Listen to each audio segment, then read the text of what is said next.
ഹമാസിന്റെ നിരായുധീകരണം, ഹമാസിനെ പൂർണ്ണമായും തുടച്ചു നീക്കുക എന്ന നിലപാടിൽ ഏകാഭിപ്രായമാണ് ഇസ്രയേലിനും അമേരിക്കൻ പ്രസിഡന്റ് ഡൊണാൾഡ് ട്രംപിനും. ഹമാസിനെ പൂർണ്ണമായി തുടച്ചു നീക്കണമെന്നും ഒരിടത്തും ഹമാസ് അവശേഷിക്കാൻ അനുവദിക്കരുത് എന്നുമാണ് ഇസ്രയേലിന്റെ അഭിപ്രായം.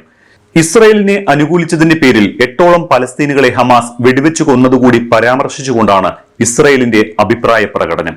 ഹമാസ് ആയുധം താഴെ വെക്കണമെന്ന് അമേരിക്കൻ പ്രസിഡന്റ് ഡൊണാൾഡ് ട്രംപും വ്യക്തമാക്കിയിരുന്നു. ഹമാസ് ആയുധം ഉപേക്ഷിക്കാൻ തയ്യാറായില്ലെങ്കിൽ അക്രമത്തിന്റെ മാർഗത്തിലൂടെയായാലും അമേരിക്കയും അതിന് തുനിയുമെന്നും ട്രംപ് മുന്നറിയിപ്പ് നൽകിയിട്ടുണ്ട്. ഇതിന് പിന്നാലെ ഹമാസ് ആയുധം ഉപേക്ഷിക്കാൻ സന്നദ്ധത അറിയിച്ചതായും റിപ്പോർട്ടുകൾ വരുന്നുണ്ട്. അതേസമയം ഗാസയിലെ വെടിനിർത്തൽ കരാറിൽ ഇനി എന്തെന്ന കാര്യത്തിൽ കടുത്ത അനിശ്ചിതത്വം തുടരുകയുമാണ്. ഗാസയിൽ സമാധാനം പുലർന്നു കാണാൻ തങ്ങൾ ആഗ്രഹിക്കുന്നുണ്ട് എന്നാണ് ഇസ്രായേൽ പ്രധാനമന്ത്രി ബെഞ്ചമിൻ നെതന്യാഹു പറഞ്ഞത്. പക്ഷേ അതിന് ചില കാര്യങ്ങളിൽ വ്യക്തത വരേണ്ടതുണ്ട്. അതിൽ ഏറ്റവും പ്രധാനം ഹമാസ് ആയുധം താഴെ വെക്കാൻ തയ്യാറാകുക എന്നതാണ്. രണ്ടാമതായി, ഹമാസ് ആയുധം താഴെ വെച്ച ശേഷം ഗാസയിൽ മറ്റു ആയുധ സംഭരണശാലകൾ ഒന്നും ഇല്ല എന്ന് ഉറപ്പുവരുത്തലാണ്. ഗാസക്കകത്തേക്ക് ആയുധങ്ങൾ എത്തുന്നില്ല എന്നും ഉറപ്പാക്കണം.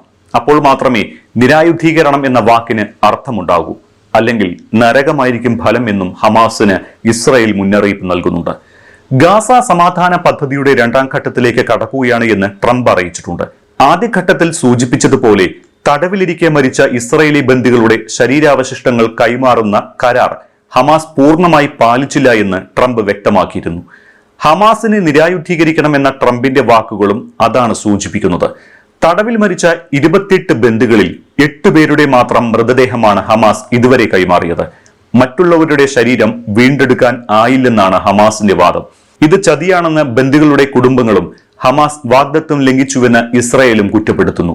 ഇത് തന്നെയാണ് ട്രംപിന്റെ വാക്കുകളിൽ നിന്നും മനസ്സിലാകുന്നത്. അതേസമയം കൊല്ലപ്പെട്ട ബന്ദികളുടെ മൃതദേഹ കൈമാറ്റം വൈകുന്നുവെന്നും സമയബന്ധിതമായി വിട്ടു നൽകിയില്ലെങ്കിൽ ഗാസയിലേക്കുള്ള സഹായ ട്രക്കുകൾ വൈകിക്കുമെന്നും ഇസ്രായേൽ പ്രധാനമന്ത്രി ബെഞ്ചമിൻ നെതന്യാഹു വീണ്ടും മുന്നറിയിപ്പ് നൽകിയിട്ടുണ്ട്.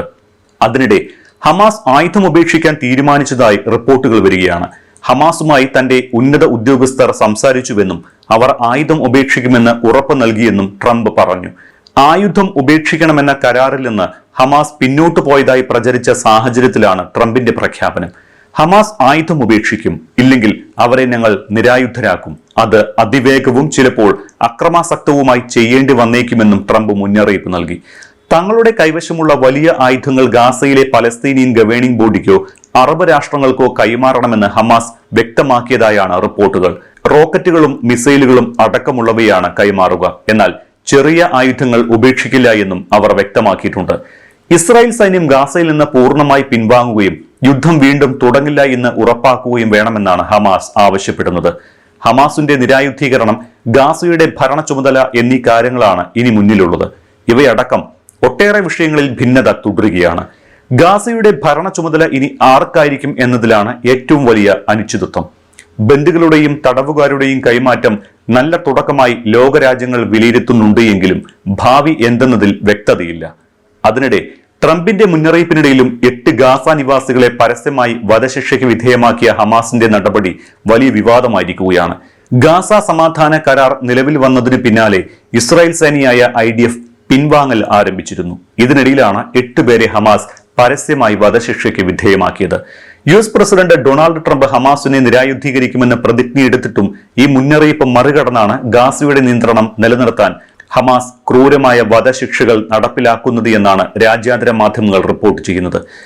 ഗാസ കേന്ദ്രീകരിച്ച് പ്രവർത്തിക്കുന്ന മറ്റ് സായുധ പലസ്തീൻ ഗ്രൂപ്പുകളിൽ ഉള്ളവരെയാണ് ഹമാസ് വധിച്ചത് എന്നാണ് റിപ്പോർട്ട്. തെരുവിൽ നിരത്തി നിർത്തി ജനങ്ങൾ കാണുകെ പരസ്യമായി വെടിവെച്ചു കൊലപ്പെടുത്തുകയായിരുന്നു. കൊല്ലപ്പെട്ടവർ കുറ്റവാളികളാണ് എന്നും ഇസ്രായേലുമായി സഹകരിച്ചവരാണ് എന്നും ഹമാസ് പുറത്തിറക്കിയ പ്രസ്താവനയിൽ പറയുന്നു. അതേസമയം IDF പിന്മാറ്റം ആരംഭിച്ചതോടെ ഗാസയുടെ നിയന്ത്രണം വീണ്ടും ഹമാസ് ഏറ്റെടുക്കുകയാണ്. ഗാസയിൽ വെടിനിർത്തൽ നിലനിൽക്കുന്നതിനിടെ ഹമാസ് പ്രവർത്തകർ ആയുധങ്ങളുമായി തെരുവുകളിലേക്ക് തിരിച്ചെത്തുകയാണ് എന്നും രാജ്യാന്തര മാധ്യമങ്ങൾ റിപ്പോർട്ട് ചെയ്യുന്നു. ഇതിനിടെയാണ് മറ്റു സായുധ ഗ്രൂപ്പുകളുമായി ഏറ്റുമുട്ടലും ഉണ്ടായത്.